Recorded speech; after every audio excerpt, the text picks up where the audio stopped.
ಗಾಡಿ ಏನಾಗಿತ್ತು ಅನ್ನೋದು ಭಾಳ ಜನ ಗೊಂದಲಕ್ಕಿದ್ದಾರೆ. ದಯವಿಟ್ಟು ನನ್ನ ಎಲ್ಲ ಫೇಸ್ಬುಕ್ ಮುಖಾಂತರ ಎಲ್ಲ ನನ್ನ ಮೀಡಿಯಾ ಮಿತ್ರರಿಗೆ ಮತ್ತು ನನ್ನ ನಾಡಿನ ಎಲ್ಲ ರೈತ ಬಂಧುಗಳಿಗೆ ಎಲ್ಲರಿಗೂ ದೇವರುಗಳಿಗೆ ದಯವಿಟ್ಟು ನಾವು ಯಾರೂ ಕೂಡ ಆತಂಕ ಪಡಕ್ಕೆ ಹೋಗ್ಬೇಡ್ರಿ.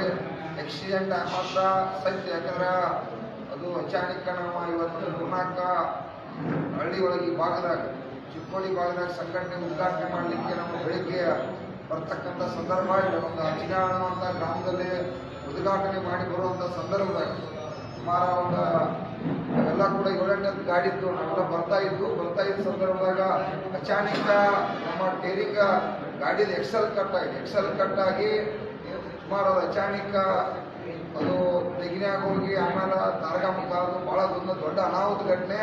ತಮ್ಮೆಲ್ಲ ಲಕ್ಷಾಂತರ ರೈತರು ದೇವರ ಆಶೀರ್ವಾದ ಇವತ್ತೆಲ್ಲ ನಾವು ಜೀವಂತವಾಗಿ ಬದುಕಿದ್ದು. ನಮಗೇನು ಕೂಡ ಒಂದು ಸಣ್ಣ ಕೂಡ ಖರ್ಚಾಗಿಲ್ಲ. ನಾವು ಇನ್ನೊಬ್ಬರ ಅಂತವರಿಗೆ ಸ್ವಲ್ಪ ಇಲ್ಲಿ ಹಣಿಗಾಗೈತಿ, ಅದನ್ನೆಲ್ಲ ಈಗಾಗಲೇ ಹಾಸ್ಪಿಟಲ್ದಾಗ ಅಡ್ಮಿಟ್ ಮಾಡೈತಿ ಅಂತ ಅದೇನೂ ಕೂಡ ಅನಾಹುತ ಆಗಿಲ್ಲ. ದಯವಿಟ್ಟು ಎಲ್ಲ ನಮ್ಮ ರೈತ ಬಂಧುಗಳು ನಾವಿನ್ನ ನಿಮ್ಮ ಸೇವೆ ಮಾಡಬೇಕಾಗಿತ್ತು. ದೇವ್ರು ನಮ್ಮನ್ನು ಕಾಪಾಡ್ಯಾನ, ನಾವು ಯಾರೋ ಆತಂಕ ಪಡಬೇಕಾಗಿಲ್ಲ.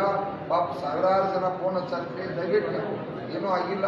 ನಮ್ಮ ಆಶೀರ್ವಾದದಿಂದ ಇಲ್ಲ ನಾವು ಸೇವೆ ಮಾಡೋಕ್ಕೆ ರೆಡಿ ಅದೀವಿ. ತಾವು ಯಾರೂ ಆತಂಕ ಪಡಕ್ಕೆ ಹೋಗ್ಬೇಡ್ರಿ. ಗಾಡಿನ ಅದು ಮುಳುಗುಂಪಾಗಿತ್ತು, ಆಗಲಿ ಅದು ಮೊದಲು ಪ್ರಕಾರ ಅದು ರಿಪೇರಿ ಮಾಡೋಕೆ ಈಗಾಗಲೇ ನಮ್ಮ ಕೊಡೋದು ಚಿಂತೆ ಮಾಡಬೇಡ್ರಿ.